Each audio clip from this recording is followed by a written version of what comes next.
Welcome. So today we're going to build a simple but really powerful AI agent using the OpenAI SDK. Let's just dive right in. I promise to walk you through every single step of the process. I mean, seriously, who hasn't?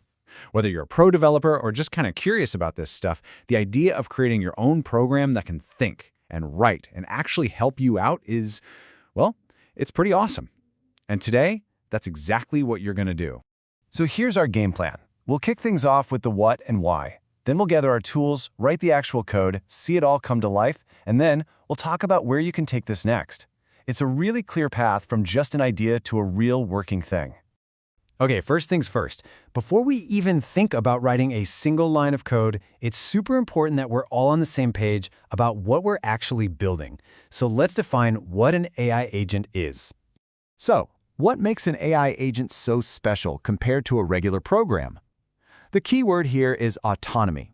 See, an agent doesn't just sit there waiting for you to tell it what to do. It can actively perceive what's going on, make its own decisions, and take action, all to reach a specific goal.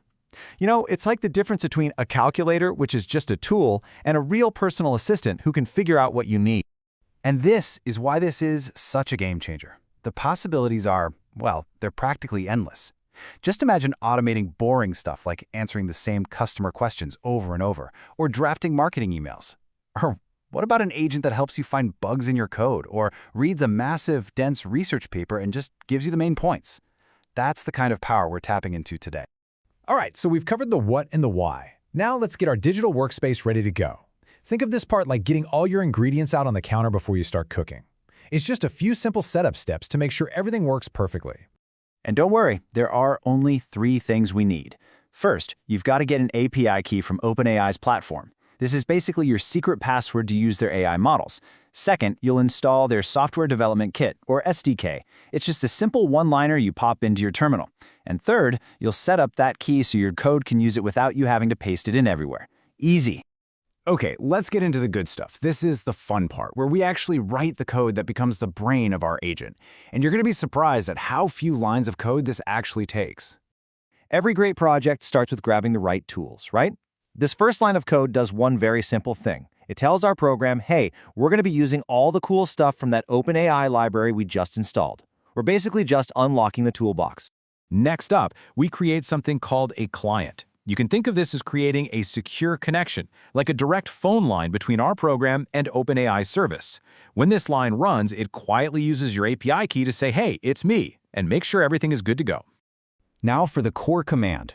Here, we're telling our client to use the chat completions feature. This is the specific part of the OpenAI service that's built for these kinds of AI conversations. By calling create, we're basically telling it to get ready to generate a brand new response for us.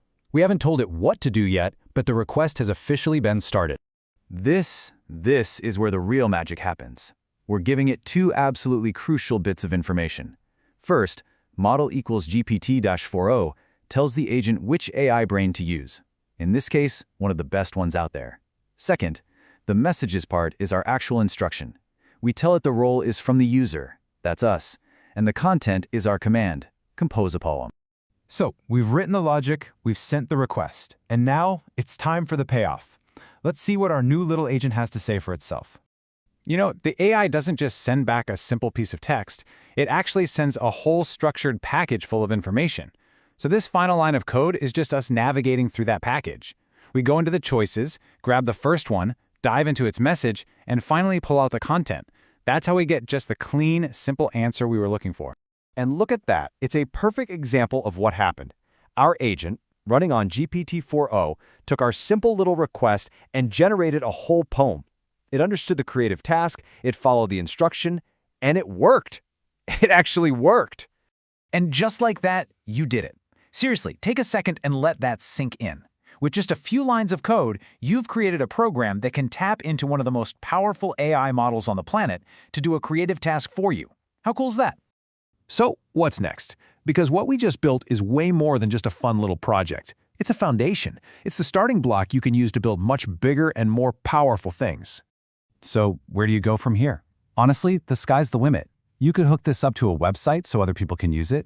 You could give it access to other APIs so it could pull in live weather data or stock prices. You could teach it to do really complex, multi-step tasks.